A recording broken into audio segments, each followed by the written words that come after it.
Let's introduce the insertion method of ATE200 sensor on static contact.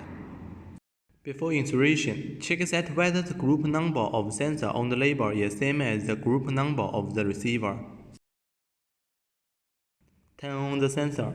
The indicator light of the sensor will flash twice.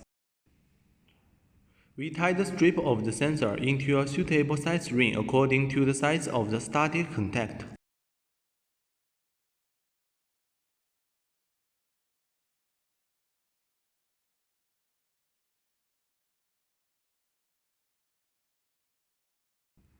Excess strip can be cut off.